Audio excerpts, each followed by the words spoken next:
Hi everyone, my name is Steph, this is the Novelty Corner and welcome to a Books Beside My Bed video. If you're new here, I film one of these every week where I wrap up the last 7 days worth of reading, and if you're very familiar with the series, welcome back. This is my reading week from the 5th until the 10th of September. I read a total of 12 things this week. I was on leave, but I'm only going to be talking about 7 of them in this video because the others are in a secret reading vlog which will be coming out really soon. Of those 7 books, I read 2006 pages and my yearly reading total is 346 books. So we're going to jump straight into the reviews. The first book that I read was Green-Eyed Monster by Elsie Winters. This is another paranormal romance / monster romance and it was really short and really fun. This one was recommended by Heather, I think, from Here Booktubes, and I think someone else. Could have been Bree. It is super short. It is the story of Hyrick, who is an orc and he is studying accounting at university, and also a fae who is like this tiny petite little thing called Solandis, and she is a botanist. The two of them meet when an accident occurs on site at the university and Hyrick saves Solandis, and then they spend time together and he really falls for her. And it is just wholesome and sweet and absolutely gorgeous, which you wouldn't be able to tell from the cover, but it totally is. Then I read The Invisible Life of Addie LaRue, which is a brick. This one's by V. Schwab and it came out last year, and it was one of my most anticipated reads of last year. And I didn't pick it up because it's, again, one of those things that gets so hyped that I stare at it and I'm like, I'm going to be the person who doesn't love this like everyone else does. And I have to say, I don't love it as everyone else does. I really liked it and I really enjoyed the story. At times it felt really long and like it dragged. I know that that is a stylistic choice because of the way that the story is told. So if you're unfamiliar, Addie LaRue is a woman who in the 1700s made a deal with a god who may or may not be like a devil personified sort of god. And as such, she was bargaining for her life and for freedom, and now she's cursed to live forever. She doesn't age, but no one ever remembers her. So they meet her, and then as soon as they turn away from her, they lose all memory of her. And so, you know, it's complicated, and we deal a lot with seeing her story both in the past and the present, and how she copes with it, and the realities of something like that, because she can't hold down a job, she can't own a property or anything like that, because people automatically forget who she is. In the present day, she meets a young man called Henry, and he remembers her. He owns a bookstore, so there's a lot of lovely bookish references in here. And they begin to spend time with each other, and eventually they reveal their secrets to one another. Interspersed with this, we have Addie's interactions with Luke, who is the god who did the deal with her. And I knew from the outset that this was not an Addie and Luke story, so that's not what colouring it. The thing that I found challenging was that I actually liked Luke the best, and I would have loved to know more of his story, but the entire thing is told from Addie's perspective, so it's weird because I liked the story perfectly fine as it was. Anyone who's followed my channel for a while, you know that I don't mind slow meandering stories every now and then, but this one didn't quite do it for me in that sense. Everything else, concept, characters, ideas, you know, I loved all of that. I just would have liked it to be just a fraction tighter. Perhaps. I will probably at some point go back and reread it, and I know it is a favourite of many, so just keep in mind that at the moment slow-paced books and I are not getting along very well. So the next book that I'm going to talk about is Saint by Sierra Simone. This is the 3rd book in the Priest series, and there's a whole lot of stuff that goes on in this series, but basically it deals in faith and religion and the connection of the two, as well as where faith and religion intersect with love and relationships. And they're really gorgeous books to read, but they can be quite uncomfortable to read for some people.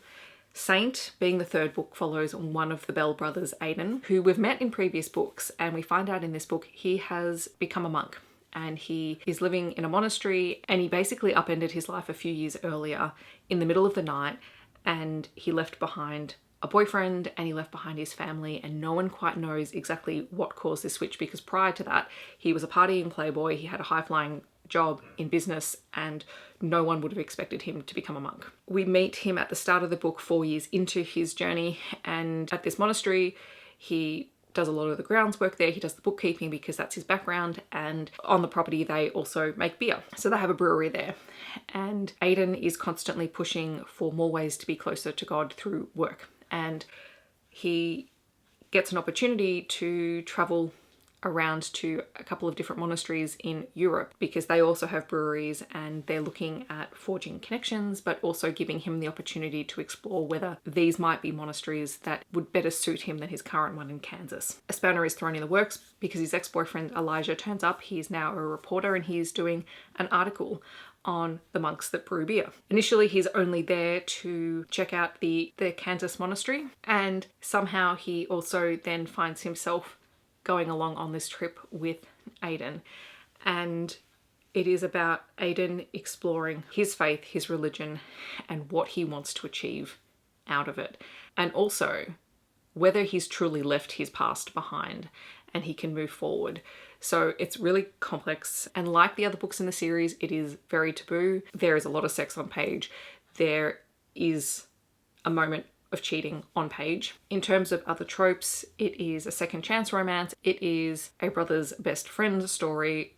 Elijah is the best friend of Sean, who is the hero in Sinner. Elijah is also the brother of the woman that Sean married, which I'd totally forgotten. You also get a whole heap of forced proximity because the two have to travel together, and it forces them to confront their feelings for one another, and it forces Aiden to realize how badly he hurt Elijah when he left because there was no warning. He just upended his entire life and disappeared and never explained why he made that decision. So I love these stories for the way that they explore faith and sex and relationships and the complexities behind it, and that nothing is simple. But huge content warnings in this book. There is the mention of suicide that occurred off page. That is to do with the Belle's older sister who killed herself prior to the beginning of all of the books and basically set all of these stories in motion. It deals a lot with mental health issues because Aiden has depression and anxiety, and it also deals with suicidal ideation quite deeply. And again, I did mention that there is on-page cheating. I struggle to put my thoughts on these books into words, but basically know that I spent the first 90 minutes after finishing Saint just internally monologuing my own thoughts and feelings about this book. Suffice to say, I love it. I love Sierra Simone's writing. I love what she does with it, and I love the ideas that she explores, but sometimes it's really hard to actually articulate that out loud. All right, moving right along. The next book I read was I Married a Naga by Regine Abel. This is a sci-fi romance / monster romance. Regine Abel wrote I Married a Lizard Man, which was a book that I really loved because it was super sweet. I loved this one even more, and I was not sure that was going to happen because it involves a snake man thing, and it's weird, but he's also the biggest cinnamon roll of a hero that you will ever meet. It is the story of Serena, who is a hunter who has come to this planet as part of a group of hunters who are there to humanely track and hunt sort of an overgrown pest that live on the planet. And they've been given permission by the native inhabitants of the planet to do this, but they have to stay in, very clearly defined areas on the planet in order to do it, and they can't cross over into different territory. This is all well and good and Serena's fine until she sees a female and a child being attacked. And so she knows that she's breaking all of the rules, but she crosses out of the hunting territory in order to defend them. And this of course has huge ramifications. The native peoples of the planet realized that she was trying to do the right thing, but she also broke the rules. And so a deal is struck. In order to stop punishment from happening, she has to become a member of this tribe. And that means marrying someone there. And that's where Cesaro, I think, comes into it, because he offers to marry her in order to save her life. Initially, this is all weird and she's not quite sure what to do about it, only that she's been told that it's a marriage to save her life, basically a marriage of convenience. Cesaro will never put pressure on her. He's not expecting anything of her except that maybe she'll become an active member of the tribe and help his people. And as they get to know each other, it is really super sweet because they have similar interests, but also they are very physically different. So she is human and he is quite literally a snake person because he has the body of a human mostly, but with, the snake head thingy. And the rest of his body is that big snake tail. So it's very weird, but also very funny as they begin to learn about each other. And also as Cesaro begins to realize that the way he lives, like actually his home and the way that his home is set up and things like bathrooms and whatnot, they don't suit his new bride at all. And so there's a lot of really good cultural discussion around how you find common ground, but also how you make accommodations for people who are different. I really enjoyed it. It was good fun, and I'm very intrigued to see what Regine Abel comes out with next. Then I read Ryan by Jessica Gaziella. This is the second book in the Malik Brothers series. The Malik Brothers series is sort of a romantic suspense type story. Ryan and the Malik family are loan sharks and enforcers in Neversink Bank. Ryan is sort of the first line of the loan shark enforcers in his family, and he's the one who keeps the books for everyone. He lives in an apartment building, and one day he comes home and he notices that there are some shady looking guys hanging around outside the door of his neighbor who he never sees. He's worked out that she's a shut-in, she never comes out, and he only knows it's a woman because, you know, occasionally he's caught glimpses of her very, very briefly as she's shutting the door. And it turns out that Dusty has severe agoraphobia and anxiety in relation to that. And there is a moment where they have to evacuate their building one night and she can't leave. She's standing in the doorway and she can't leave. And he basically picks her up, throws her over his shoulder, takes her downstairs, and she's freaking out.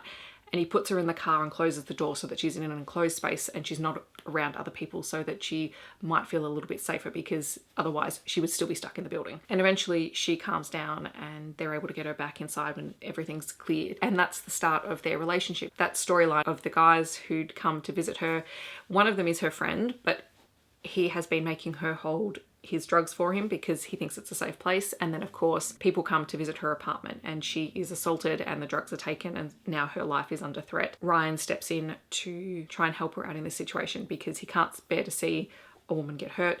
He has started to fall for her, and he and his family get involved in trying to track down who this person is that ordered the attack on her. Content warnings in this book for, you know, severe anxiety and panic attacks.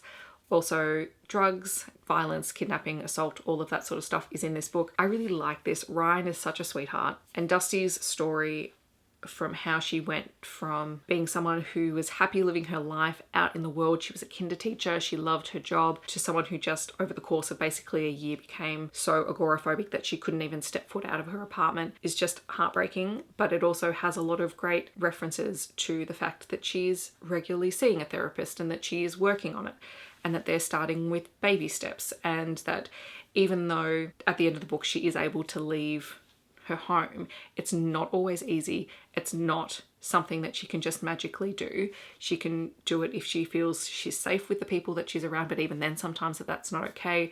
So it didn't feel like she was magically fixed at the end of the book. It was still hard work, and I really appreciated that, and I'm really liking the Malik Brothers series. Then I reread Priest, and I'm rereading this with Bree and talking about it with Bree and Shae. So Priest is the first book in Sierra Simone's Priest series, and I wanted to go back to this. Incidentally enough, as I was rereading this, I realized that I didn't rate this super highly, and yet in my head it's always been a book that I really enjoyed, as much as it made me uncomfortable. So this is a complicated book. As I said earlier when I was talking about saints, Sierra Simone does an amazing job of talking about religion and faith and relationships and sex and how all of that intersects. So this is the story of Tyler Bell, who at the beginning of this book is a Catholic priest, and he has taken over the care of St. Margaret's, and prior to this, St. Margaret's had some controversy around it with the priest who had, you know, obviously come up on charges of child sex abuse and things like that. And he's there because this church community is still processing that and sort of grieving what had happened. And he's this young priest who has had his own personal experiences with his own parish priest doing the same sort of thing, but it affected his family because his sister killed herself over that.